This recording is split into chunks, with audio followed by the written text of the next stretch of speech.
live shopping isn't just a trend, it's the retail revolution, and Spree is leading the way. We're here to show businesses the magic of using video and social media to skyrocket sales and expand their audience. At Spree, we're all about making your sales savvy and your connections rock solid. So let's dive in and make your retail dreams come true. There we go. We're live. Awesome. Great to see y'all. So hey, everybody, and welcome to another exciting webinar. My name is Corey Morris. I'm with Spree, and we are absolutely delighted to have all of you with us again. So today, guys, we're going to be digging into one of my favorite topics, video and how it relates to retail. So we'll be jumping in the helicopter with these guys, and don't worry, I'm going to introduce them in a second. We're going to jump in that helicopter and we're going to be looking at what have been the major breakthroughs when it comes to video and retail. How does video retail fit into existing e-commerce ecosystems? And lastly, we're also going to be looking at who's leading the video retail pack and how are they winning. So joining us in this very exciting helicopter ride are three of our favorite and most knowledgeable people. Down at the bottom right, we have Dawn Toubé, founder of the Live Selling School, TV and live shopping host. Dawn, you can tell us a little bit more about yourself in a second. Just above her, this is like the Brady Bunch right here. Just above Dawn, we have Krister Karjailan. He let me pronounce his name. I probably did not get that right. Krister, I'm sorry. You can tell everybody how to pronounce it. Krister is an e-commerce expert with tons of experience working with major brands and seeing the e-commerce space evolve. Krister, I dated you a little bit right there. Sorry about that. Good. Now, just below me, folks, is none other than Christian Vester. He's the founder and CEO of Spree and often recognized as one of the leading live shopping experts. So, guys, let's start with you, Dawn. Where does this webinar find you? Well, so it finds me, first of all, personally in Vancouver, Canada. So I'm going to say good early morning to everybody, although I know this will run on replay. I found myself making my way into national broadcast, hosting a national TV morning show in Canada and moving to the world of TV home shopping. Fast forward 8 years from that day, I walked into the electronic retailing space, which is TV home shopping. And I now have started my live selling school where I essentially take everything I've done about helping people become confident on camera, selling maybe themselves, to selling their products and services. So I'm so happy to be here today for this webinar. Great to have you with us. And what time did you say it was there in Vancouver? Right now it's 5 a.m. Wonderful. Thanks for getting up early to join us. Krister, where does this webinar find you today? Right, I'm in Stockholm. The beautiful view behind me here. I'm really excited about this webinar. I think it's about time we start talking about video and how it impacts retail and e-commerce in general. And I'm really excited to have this conversation and to also share some insights and learnings, to the audience. There's a lot of things that you don't learn from McKinsey, and this you can learn today. That's a very, very good point. Very good point. And Christian, what about you? Where does this webinar find you? That place looks familiar in the background. Yeah, I'm in Aarhus at our office. So Aarhus in Denmark, for those who don't know. I'm also very excited. So I think, I always tell that what drives me the most is really to help our users to succeed generating revenue and value through video, and for the past years, especially live video, right? So I think it's interesting and a nice lineup we have here. Absolutely, it's a great lineup. It's also interesting for us to talk about things instead of just live shopping or live stream selling, which we typically do. We thought it'd be great to get into the helicopter and actually look at how it's really about video, right? And how video has evolved since the advent of, let's just say, the TVs back in the 50s. If you guys are wondering, Corey and Christian, I thought you guys work together. You're typically in the studio together. Where are you? I'm joining you guys from Malaga, Spain, where I've been this last month. So goes to show that you can basically work from anywhere. But I can't wait to get back into the Aarhus office and be next to Christian in the studio next time. So guys, before we dig in, I do want to do a little bit of housekeeping. So I just want to tell everybody that you can drop your questions in the comments, no matter which platform you're viewing this from, and we'll try to get to them during the show. There will be time for Q&A afterwards, so don't worry. And I actually just like to get the conversation started by you just dropping a line, telling us, hey, tell us where you're viewing from. We typically have audiences from all over the world, so we'll give you a quick shout out. Also, lastly, we will be sending out recordings and notes from this afterwards, so don't worry, you'll have something you can share with your colleagues. So we're going to break this up into different sessions, folks. In session one, I want to start by giving us a little bit of context before we dig in. So I think we go ahead and light this candle. So as everybody knows, the use of video in retail is exploding, and it has been for quite the last many, many years. And it's no longer just seen as a fad. In fact, this dynamic experience, I think, has fundamentally changed the way that consumers both discover, engage with, and purchase product. And that has probably been accelerated drastically over the last 5, 10, 15 years.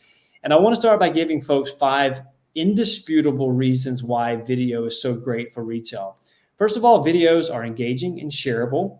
And videos, for the most part, are quick and easily digestible because often they involve humans, right? And that's also why they improve engagement and build trust, because we like buying things from people.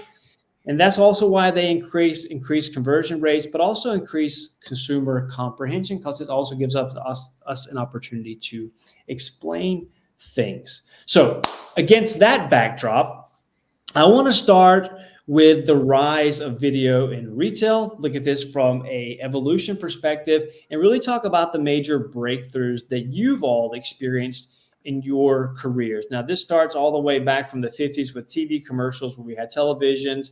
Then we had the 90s with the e-commerce boom, 2000s, obviously social media, YouTube. Can't talk about video in retail and just commerce in general without YouTube. 2000s, live streaming. In China, we had Taobao, sorry, I can't pronounce it. And then the 20s where we have shoppable videos. Krister, let's start with you. So you started your career in retail almost 20 years ago and worked with brands like, just naming them off here, Polaroid, Gucci, Christian Dior, and most recently being the digital and e-commerce director at Samsung. Just at a high level, how has video in retail evolved from your perspective? Right. I mean, it's been a journey. You know, we all started. You know, video has been part of, video started, I don't know, maybe 10, 20 years ago. I mean, if you've been part of the internet, you know, evolution, video's been around there, but it's been more used on a kind of static way and only for brand building for many, many years. I remember I did the first video hangout, which was like in 2009, 2010 with a Google Hangout, trying to explore how to do live shopping.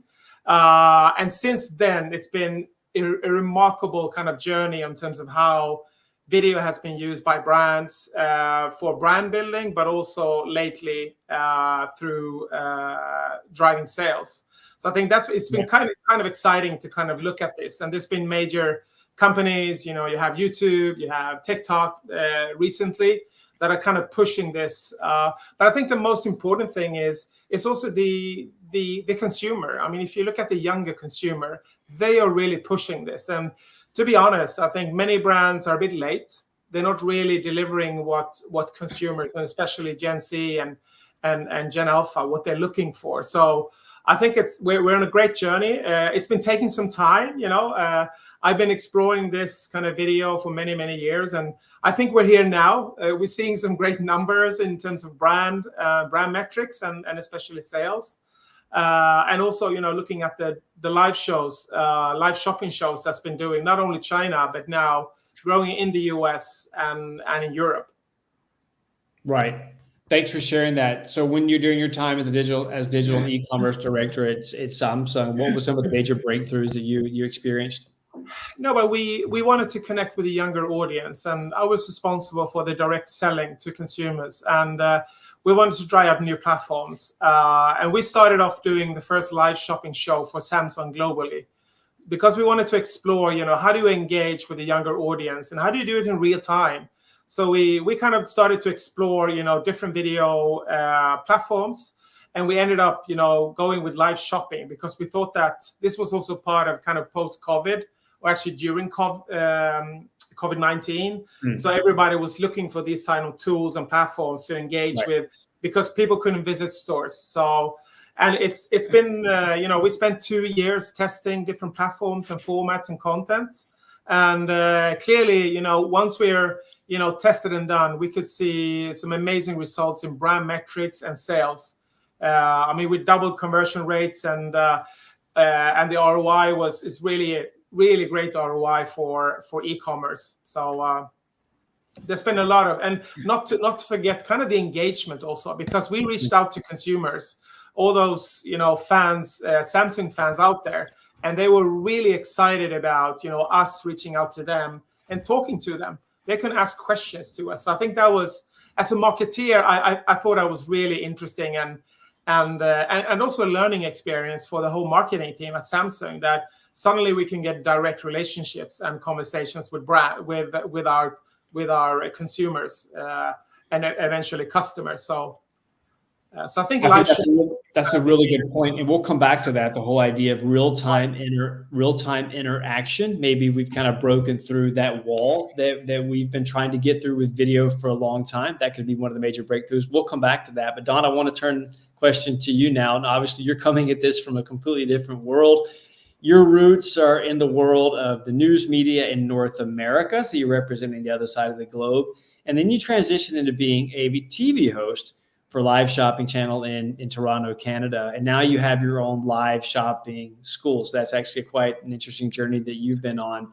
So from your perspective, what are your thoughts on this evolution? Well, just even hearing Krister talk about Samsung, for instance, it just takes me back to 25 years ago, and I was doing on location reporting, often in a paid spot. So we would call that paid media, right? As opposed to earned media. And I would be in a Samsung store, and I would be presenting products, and I would be communicating with our viewers across the country about the great innovations in technology. And so the idea of commerce on camera is not a new thing. But now fast forward and the technology that's available, I find it fascinating how we're able to use technology with historically sort of makes people feel, or has in the past made them feel less connected and less personal. And now we have actually been able to connect through a screen and have people experience virtually. It's such an exciting time. It really, really is. What do you think the big enabler is for that? Is it technology? Is it consumer interest? Is it coming from the brands? People, right? I mean, I think and if, I've done it too. I go on Amazon and I go and grab what I need. But then there are the times where I'm not really quite sure, right? I'm not sure. And it's the person in live stream. And listen, I'm biased. I worked in TV home shopping. I still actually do as a guest, for the last 8 years. But it's the people that are able to be not only the advocate. And when I say advocate, you're talking to salespeople, you're talking to influencers, you're talking to people like me. But understanding that the true advocate, the true person who is, should also be very mindful of the fact, and not demure, but mindful of the fact that not every product is for everyone. And I think, the best hosts and the best front-facing representatives are the ones that are very truthful and authentic. And with that becomes the difference that allows that connection, true connection through technology. Right. And I think a word that we use quite a lot here at Spree is authentic commerce. And maybe it's getting a little bit more real because of the technology. We're able to democratize things in a way. So it's not just these major networks back in the 50s who had the video, the ability to broadcast video. Now brands and retailers can do it themselves. But to that point, let's ask this question to you, Christian, as the founder and CEO, co-founder and CEO of Spree. You've been particularly tuned into how companies have embraced live shopping and retail. We talked a little bit before about how things started in the 50s with TV commercials, and after the e-com boom, and now we've seen live streaming start. And then after the post pandemic wave now, we're really getting to shoppable videos. So you've been a huge part of this. Talk to us about where this is coming from and why companies are so crazy about it. Yeah, it's a good question. So from my perspective, it's interesting to see today the wide variety of companies who are finding success with live commerce. And when I say that there really are many who are successful, I truly mean it, because we have businesses of all categories. So both in terms of size and market strategy, because that's also quite important here. Some are going for discount sales, so many products out of the window as possible, and others are conscious about building up brand. But we just see a lot of different kinds of companies succeed in a lot of different ways. So I think that's so exciting that you can use it no matter what kind of company you are. And if I may make an example of this, just yesterday evening we had one of the largest electronic retailers in Sweden to go live for the first time, and it was a really entertaining live. And I think, Krista, you also have seen some of it. Really entertaining and a lot of good offers. And not that I can disclose the results or anything, but I can say that the number of viewers and engagement are just fantastic from a first live. And the same evening yesterday, we also have a lot of brands who are going live, focusing more on new products, product information, demonstrating their product and showcasing what they can as a brand, right? So it's when we are coming with different how to do this and how to utilize video, it's so important that we look at it from the wide perspectives, right? So yeah. And we actually have an example that I'm going to be showing you guys in a minute about a similar brand to the one you mentioned, and how they're using, for example, live shopping, but they're also doing it in their store. I thought what was unique about the company you just mentioned was the fact they were doing it in their physical store, but there were also physical customers in the store. So it's like we're bringing all these different elements together suddenly, and I think that's incredibly exciting. We're going to be digging into more about the benefits of live shopping a little bit later, but I want to move on to session 2. Thank you all for your help with session 1. So I want to shift gears now and talk about how the power of video is really impacting the overall e-commerce ecosystem. So I think we can all agree that it plays a huge role across the entire customer journey and really impacts things like on what we're buying, when we're buying it, and where we're buying it. So what I've done is I've gone to the internet, and I've picked out a few examples of how companies are using video today to elevate the retail experience, how some are doing it okay, but also how some can do it better. And I want to show you some of them and just kind of get your reactions and thoughts. So on maybe Neha's our producer. Maybe you can switch over to that screen, Neha. Cool. All right, can you guys all see my screen? Yes, you can. All right, so this is one of my favorite companies, Patagonia, an outdoor company known for many things, amongst other things, really high quality. And they also do a fairly good job of an e-commerce experience. So this is their typical product display page. This is one of their nice outdoor rain jackets. So this is nothing new here, right? We're used to seeing static images. This is pretty much the indicator of most websites today. But if you come down here, they are using video to actually model the video. I'm just going to play it real quick.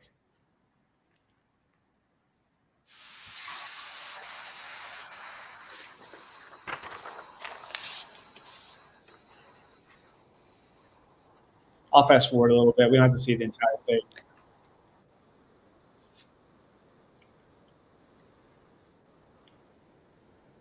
I think that's great. I'd love to hear your thoughts on that. How do you think this fits into the overall e-commerce system, and what's so great about this, and what could be done better? Christian, let's start with you.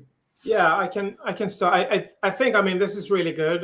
More video drives more engagement and drives more conversion and sales. And I think if you ask you can look at many insights and studies that's been done on this. So, but I think it's, you shouldn't only consider video. If you look at the consumer journey or the funnel, I mean, video has been used mostly kind of upper funnel in media, how you drive traffic, to your website. I think now you see video being part of the full kind of funnel. Not only cover upper funnel, it's mid, but also kind of down the funnel. So I think that's a big change that's happening. And second, I think also e-commerce platforms now are kind of embedding video technologies, like the back end video commerce platforms. But I think also the other one is it's not only about putting one video on the product page. It's so much more. And I think this is where the great opportunity is for many brands to kind of explore this. It's not only about, I mean, this is good, nothing bad about this. But I think there's so much more you can do in terms of looking at the full, even, using video for your CRM communication with your fans and loyalty members. So there's so much more you can do. I also noticed that they're trying to explain a lot of the unique product features and selling points through the video. Obviously, they're trying to show them here, but it's really difficult to do with a static image. All of the things that are here under the specs and features they're trying to put into this video, I was a bit disappointed because they put the video at the very bottom. I would like to have the video at the top. I'd also like to interact with the video, ask questions. I don't know how tall this person is, so on and so forth. So there's lots of things that are good that could probably be done better. On a scale of 0 to 5, 5 being absolutely amazing, 0 not being that great, where would you rank this on the customer experience scale? But are you asking me? Well, I'll ask all of you guys. Let me hear your ratings. You guys feel free to chime in here. I want to hear your thoughts on this. I mean, I'm a positive person, so I would put it at 4. But there's more to be done. Nice. What about you, Dawn and Christian? Love to hear your thoughts. Yeah. So for me, as somebody who would be a presenter, I would look at a product page in my preps. So as a host and whoever's hosting or a hired host, it's the job of that front-facing person to look at what the video is, to look at the specs, and to identify what are the things that are going to stop potentially. We all want to say that you need this. So I look at this and I read the specs and I think, okay, first of all, I can't see what the price is, but I know that this would be a higher end. So I have to now deal with how can the video tell me this is worth that? So I look at it and go, okay, what are some of the objections? Price. Okay, so I've got to be able to say that, yes, this is waterproof. However, I would want to show you how by pouring water on it, how the water beads off.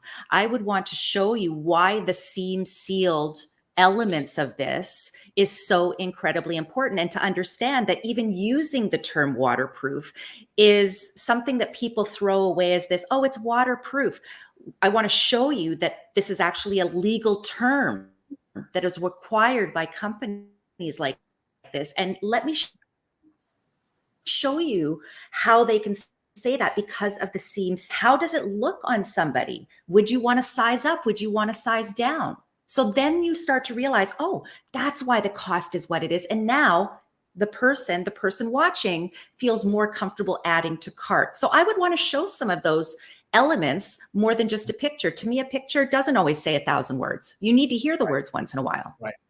I also think you could ask the person, is it cold, sticky, clammy? Is it warm, dry, breathable? So also actually get, someone else's perspective on it. Christian, do you have anything you want to add here? Yeah, I just want to add that I think of course, this looks great. It's beautiful from the outside, but I think it's not that engaging. And what we see is that many companies are using the videos from the lives now for clips for the product page, because it's, as you said in the beginning, authenticity is quite important for many.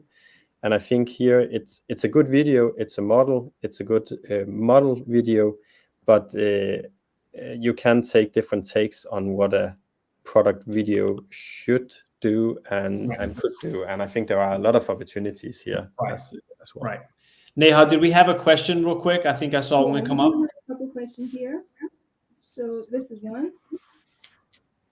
Is there a balance between the entertainment factor and simply having good offers in live shopping? Great question. Yeah, so if I can put something to that, I think definitely there is. What I always say is that you should think about live shopping as all the other sales and marketing activities that you are doing. So if you are great at at having a newsletter, for example, you also see that you both have information newsletters with new products they can sell, but you can also have newsletters about the new season or a discount period or things like that.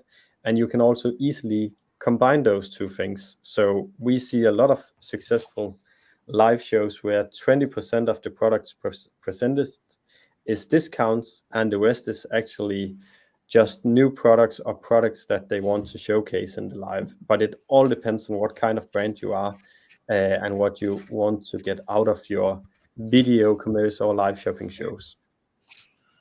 We have one more question here. Mhm. Maybe I can add. Sorry. Yeah, go ahead, Krista. No, Yeah, I just wanted to add on that point because I want to share some of the mistakes we did at Samsung. Can talk about mistakes as well. When we started off our live shopping show, we looked at, what type of content do we produce? And we went on, we're only going to talk about the product. And it felt a bit boring, only talk about the product specs and all of that. And to be honest, I love my ex-colleagues at Samsung, but the product managers, they haven't really been in front of a camera before. So it was a bit of a challenge. Then the next slide, we went 100% the other way. We're going to bring everything in entertainment, music, artists, professional presenter, everything. And actually the feedback from Samsung, our customers, was, hey guys, why are you not talking about the brand? Why are you bringing in this music artist? It has nothing to do with Samsung. So I think we ended up in the middle. And I think it depends on your target group. I think for sure, if you talk about the product, you have some really, loyal customers out there that only want to know about. But I think if you're trying to reach a new audience, then potentially you need some sort of, entertainment side of it. So I don't think it's either or. I think it's a combination. And eventually, what I asked myself when I was running Samsung Live Shopping was, why would anyone spend 1 hour looking at the Samsung Live Shopping, 7 p.m. on a Thursday night, when you can spend time with your family and friends? That was kind of the challenge in terms of the content, So I think it's an either or, but I think you should learn and test and, whatever fits your brand. And, that would be my comment on that. I think that also just in general, you have to see live shopping as just an extra component with your existing ecosystem. And obviously you wouldn't add something to that ecosystem that didn't match everything else, right? So it's just another touch point. I like to think in terms of branding, it's another brand touch point, but it's also another way for you to engage your audience. Dawn, you had something you wanted to add? Yeah, just to tag on to that, I mean, my perspective is, when you watch TV home shopping, for instance, I think we figured that the average person may watch consistently for 11 minutes, right? The goal is to keep people watching. So the longer people watch, the more you have their ear, the more you have their eye.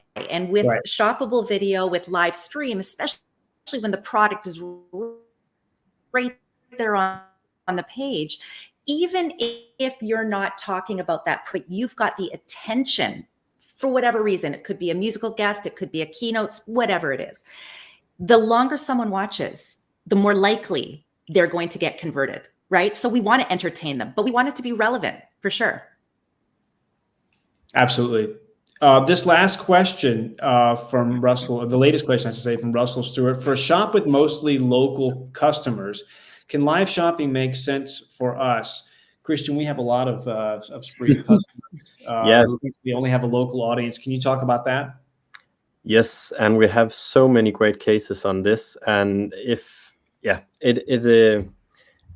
my first point is, Russell, write to me, and I will show you how great it can be.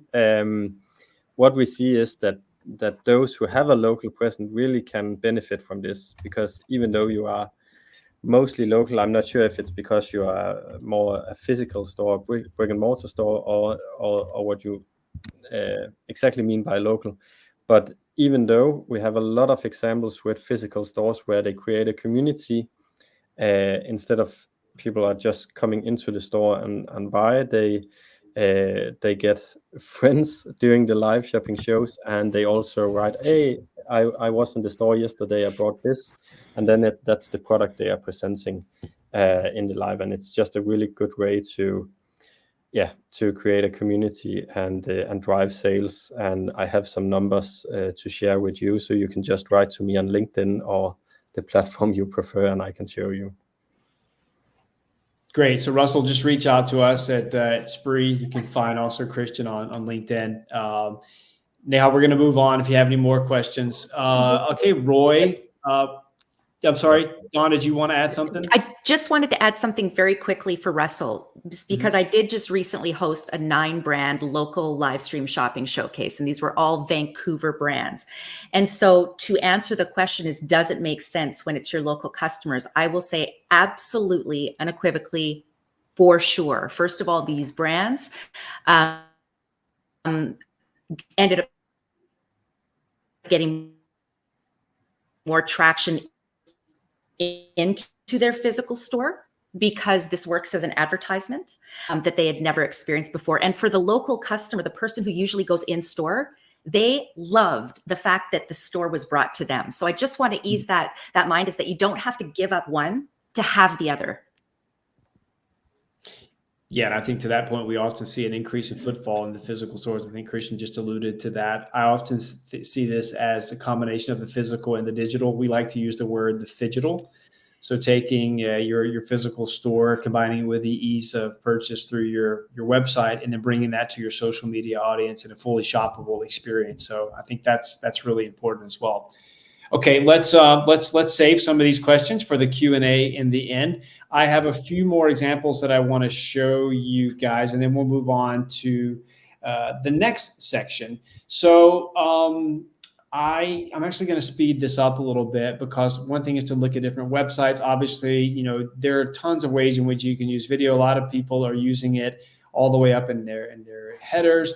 Some people are using it in more of an animated capacity here, just really showing the smoothness of this blade, so on and so forth. I really just think here it's all about making your website a little bit more dynamic. So going away just from static images. There's very little engagement here. It's really pretty and shows off the product, but I don't know. I mean, it makes it a little bit more interesting, but I don't think there's a lot to dig into here.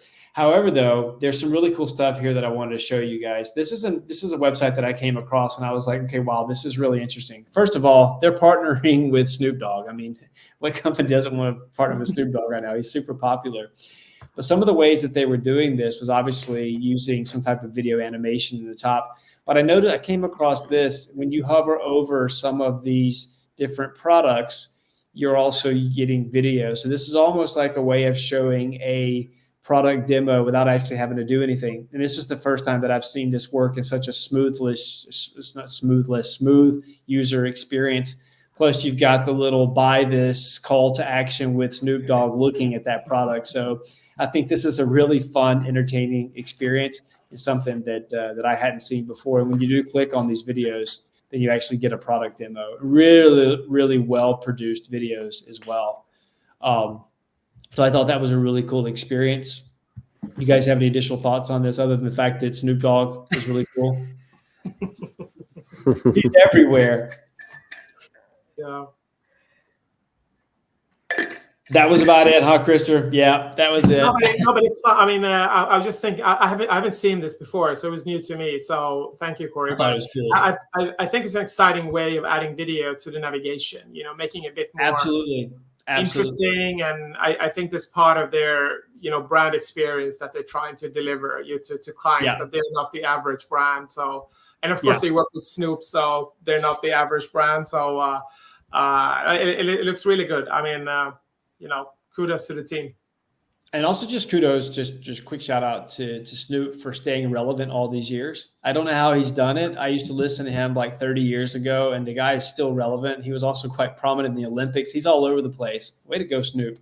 So another thing, this is not so much on websites, but I just want to mention the fact that brands are also using this to basically establish themselves. If you have not seen the Dollar Shave Club demo video, launch video, whatever you want to call it, product video, then I suggest you do that. We're not going to look at it now, but this really put them on the map and established their brand pretty quickly. I think they were acquired shortly after by Procter & Gamble, if I'm not mistaken, for Unilever. It was Unilever, yes, the other big one, for an exorbitant amount of money. But this is actually a great way if you're trying to launch a brand to use video in that capacity. Then there's obviously the unboxing videos. You guys are all familiar with these. YouTube has done a great job at this.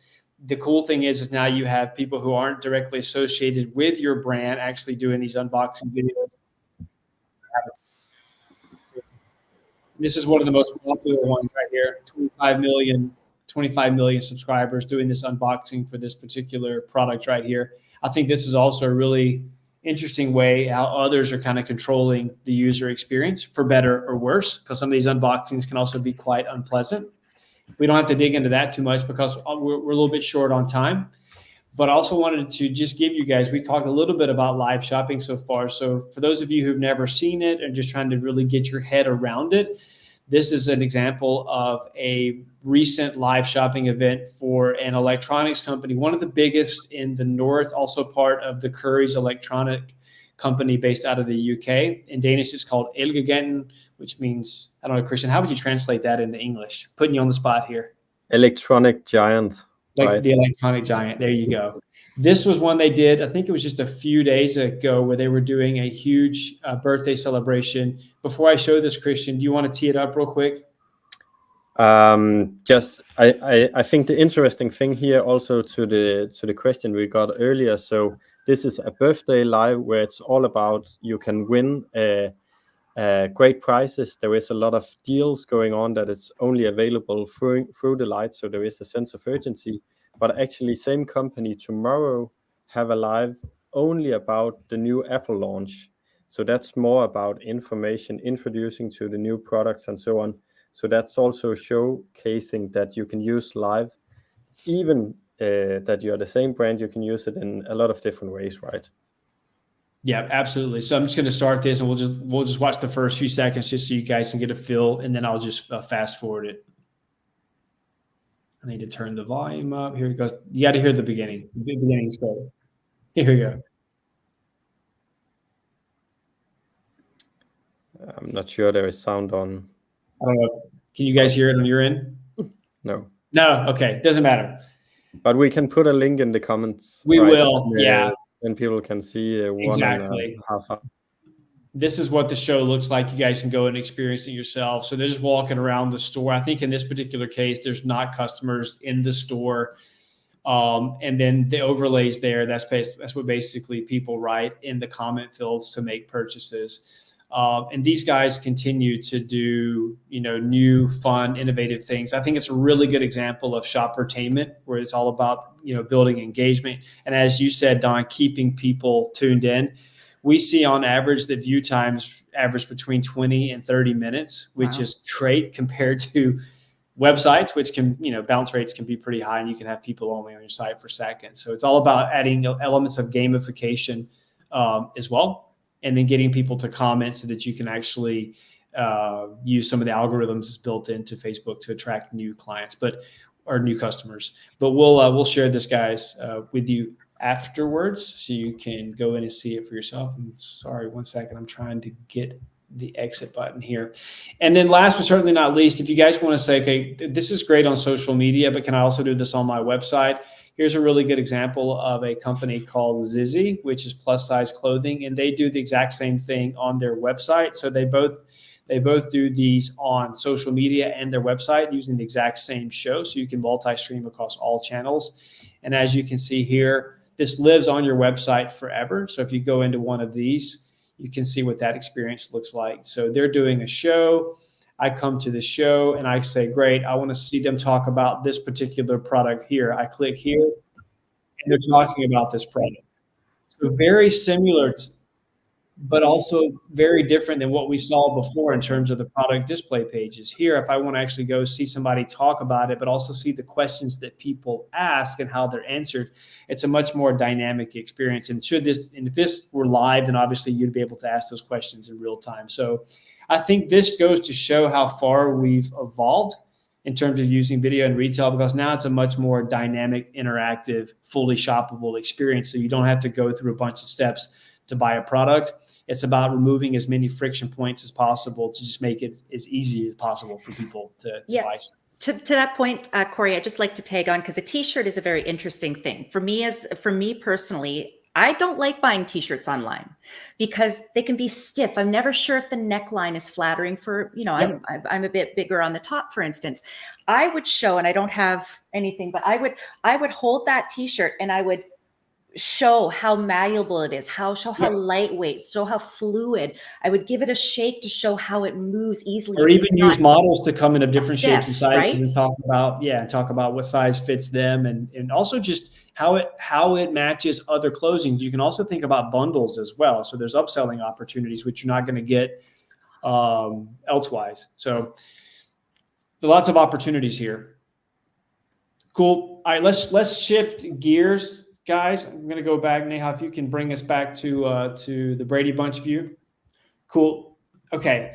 So in the interest of time, I'm going to go ahead and move on over to the next session before we start looking into our Q&A. So Don, we've talked about this before.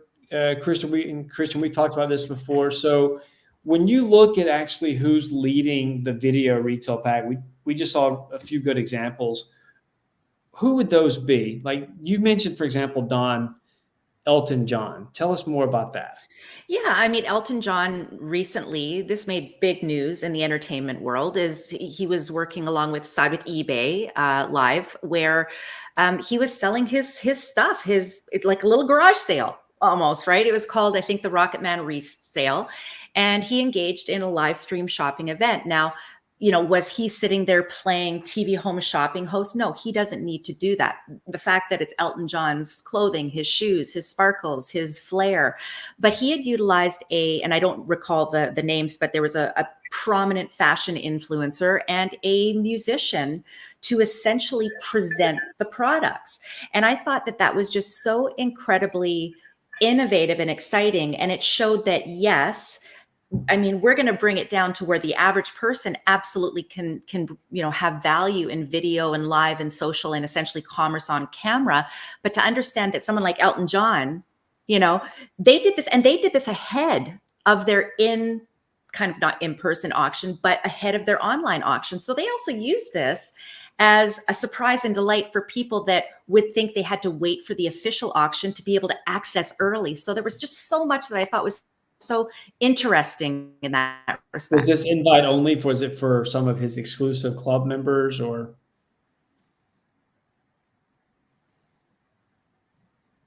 Don, did you hear that question? I think we're losing you a little bit.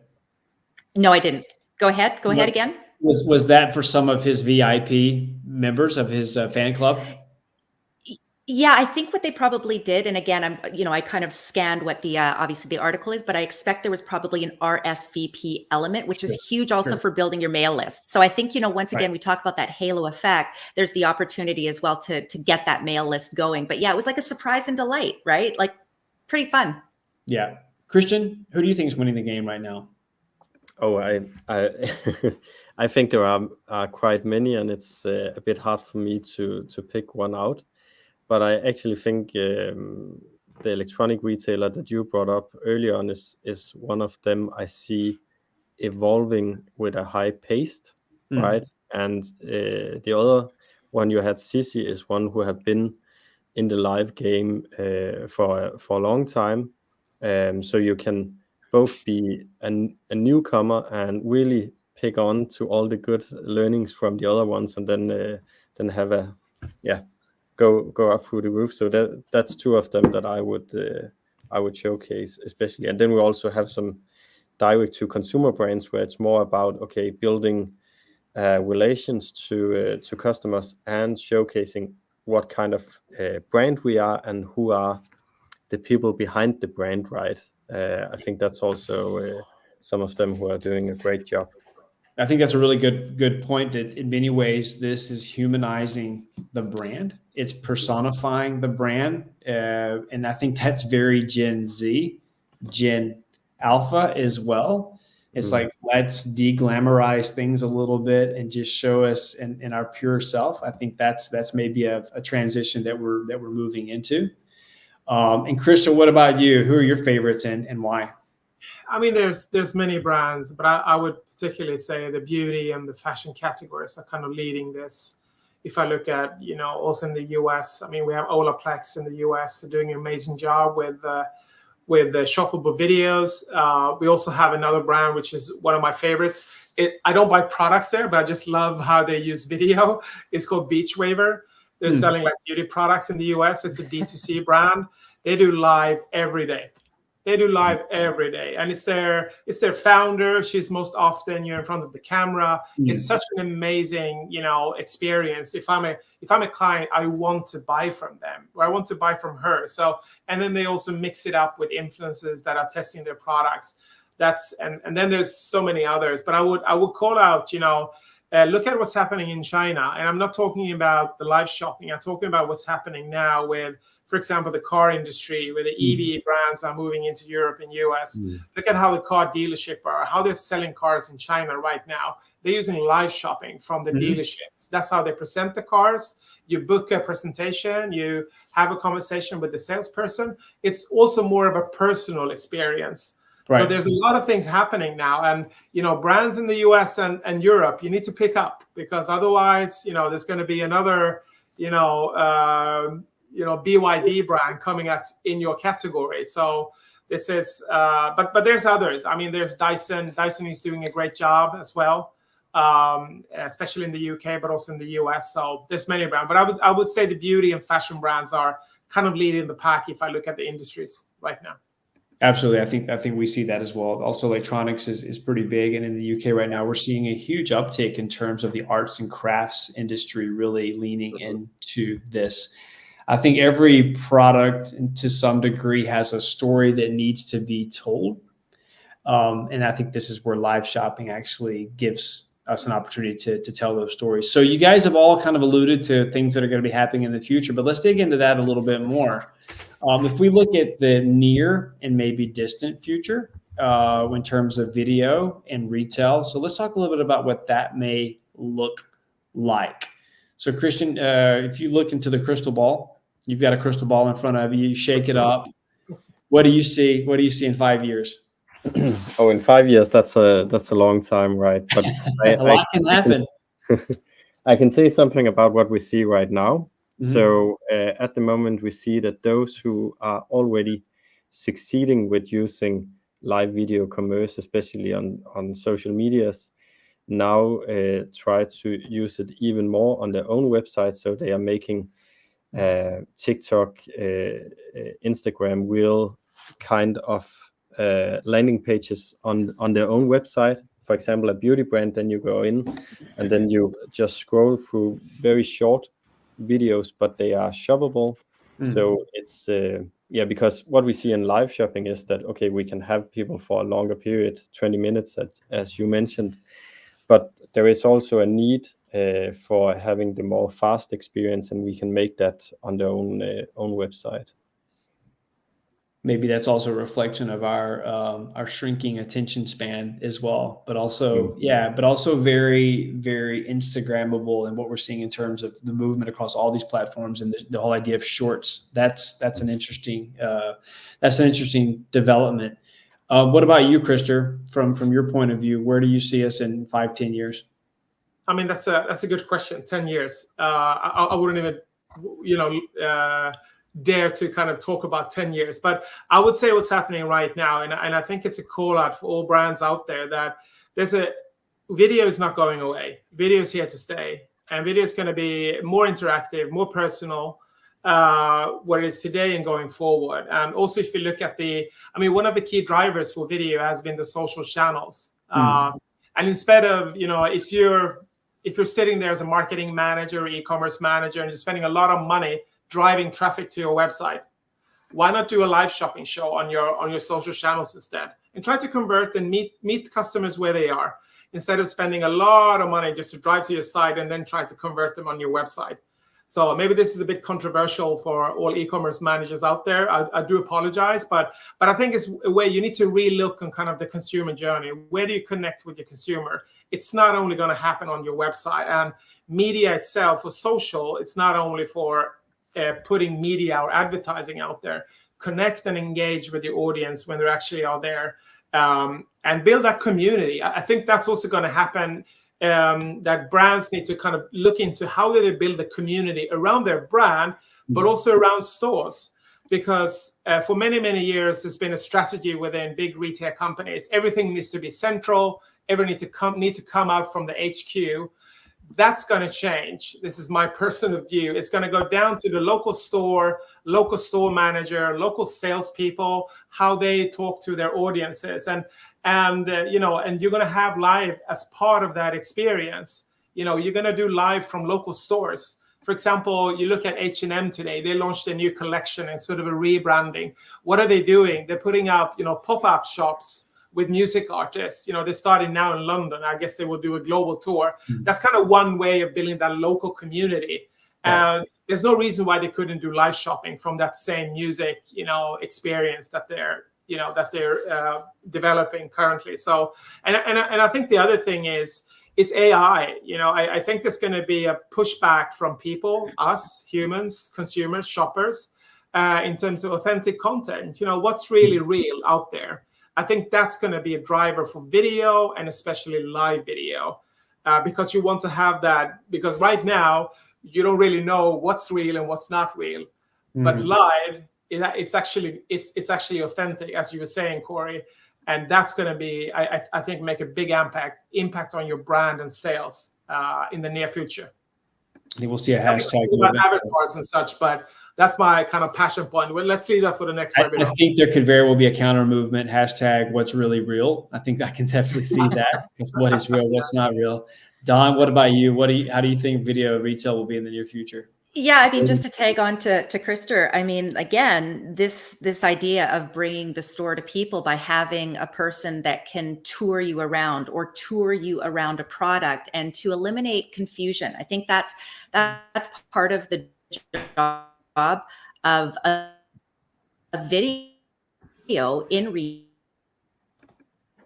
is to eliminate confusion, and I think that we will see more and more, less of the focus on selling, even though we're all in the business of selling, right? It's providing value and information that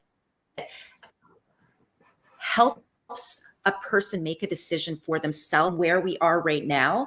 And it's constantly evolving, right? Because Krister, you talk about bringing people into your store, but let's remember the direct to consumer, this is an opportunity to create a face behind a brand, which we know breeds trust, right? And so ultimately it is going to always be that connection that helps a customer eliminate confusion, but also feel connected to the brand in a very personal way.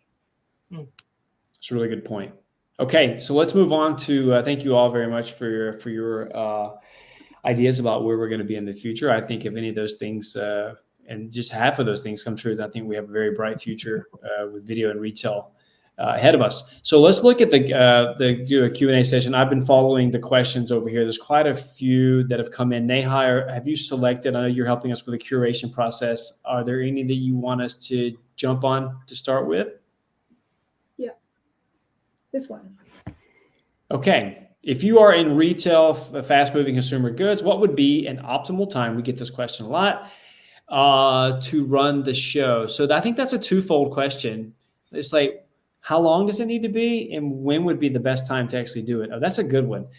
Christian, let's start with you. Yeah, I would love to just say an optimal time, but it is so hard to do that, because we have some who have incredible successful lives also in that segment in 20 minutes, and we have some who are live for 2 hours. So it really depends. We also have some who plan to be live for only 50 minutes, but then they can see that there are thousands of viewers right now, and then it's really hard to shut down. So they say, okay, let's move on. And then the show becomes a bit longer. I know if you are a big global brand, you can't do that because you have some kind of plan for your live, but we see some of the medium-sized e-commerce, especially in the segment where they sell wine or meat or other kinds of luxury stuff, they can easily find some other wine to present as well, and then the live show goes on. And I guess why, or I can feel why, because it is hard to close your store if you have 100 or 1,000 in the store right now. Yeah, you don't want to kick paying customers out of your store. No, exactly. That is true. That is true. And we also see people go live at various days of the week, right? Some choose to go live on Sundays, some do it Tuesdays. Is there, in your opinion and based upon your experience, a best time for somebody to go live, or is it also one of the things where it depends? Christian, I'm going to asking you this. Yeah. So Friday night is not a good night because a lot of things are happening there, right? There are great TV shows, and maybe you have a dinner in the city. Monday, Tuesday, and so on, and even Sundays are great days to go live. But Friday and Saturday are normally not the best days to go live. I would say also with a lot of entertaining things there. I would say it's one of those things you have to try as well. It's like trial and error. You know your audience best. So but actually in the UK, we have quite a lot of users who are going live Friday night and have success with it. So I think you're totally right, Curry. You have to try it out, which days are perfect for you. And at some point, it's a good idea to have some kind of consistency, because your audience will remember, hey, it's Wednesday. Tonight, this brand is going live. Quick question. So let's just say that people wanted to actually, do video. Let's just say they wanted to start doing live shopping. Is it best to do that in-house, so with your own team, or to have somebody come and help you? I'll let any of you guys answer this. Check. What did you say, Christian? I'm also all ears for your others. Don, what do you experience? You're training host and how to do this. What do you recommend? Well, here's the thing. So twofold, it takes time for a consumer to make a decision. And if you move off a product too quickly, it becomes out of mind. And so not only do you need to spend a bit of time on each product, you also have to revert back at times. It's almost like when a product is in the cart, you still have to get them to check out. And it's same with the mind. You have to work through that. I think what I'd like to just sort of maybe highlight when we talk about the days of the week and the time, think about a theme. If your theme revolves around, coffee talk on a Saturday morning, or, a brunch and something, then you can really connect people to a time that might not seem optimal, but becomes a part of a routine. So I would think, when you plan your show, which the great hosts and ambassadors and owners, they make it feel like it's not planned, but trust me, there is a plan in the preparation. And so think about a theme, but give products enough time and be sure to revisit them often. So optimal time, 20 minutes, an hour. But if you've got engagement, be fluid. And I think that's the whole fun part, is trying it out. Don't do expensive trial and error. Start to figure out what works for your consumer. And you know what? Ask them and they'll feel connected and they will show up every time. Great. Thanks for that, Dawn. So this is a really great question. Maybe we can also stick with you, since you are training host. What do you do if you're a brand or retailer and your host is not charismatic? Oh, okay. So first of all, do not just wing it. Don't just put any old person on camera. I'm not saying that a person can't develop, but there's nothing worse than trying that out live. So you know what? Start with getting your host to practice on camera. Put your phone on a tripod, your smartphone, or use your laptop and do screen record, and just practice and start to watch yourself. So most of us, we know if we're not hitting the mark, right? And if you need a second opinion, get one from people that you care about that will be kind. And then also at the end of the day, be kind to yourself. So the more practice, if you do not have a charismatic host as a brand, I'm sorry, but you need to either train them or you need to move on, because you're not doing anyone any favors. People will accept mistakes. People will expect flubs and stumbles as long as the person is authentic. But this is a visual medium. And if you want to sell, you would never have a non-charismatic salesperson in your store. Why would you do that on camera? That's a really good point. That's a really good point. In the interest of time, I think we should stop with that. I want to thank all of you for joining us. And Don, thanks so much for getting up early to be with us today. You guys will definitely have an opportunity to see Don a little bit later on. Also want to thank all of you for joining us today. And remember, you will get notes and recording from this so you can share it with your colleagues. I also want to do a quick plug for our next webinar. It's going to be about Black Friday 2024, how the company we actually talked about today, Elgiganten, smashes sales with live shopping. We're also going to look at how they've done live shopping over the last year since their last Black Friday, and also dig into what they're going to be doing this year. That's going to be on the 9th of October, and it's definitely one that you don't want to miss. You can sign up for that. I don't know if we can add it to the comments here. If not, you can go to spree.io for more information. Not only can you find that webinar, you can find tons of resources that you can use to boost your e-commerce game and also lift your live shopping IQ. I want to thank you all for joining us. Wish you all a great day and can't wait to see you next time. Thanks, guys. Bye-bye. Thank you.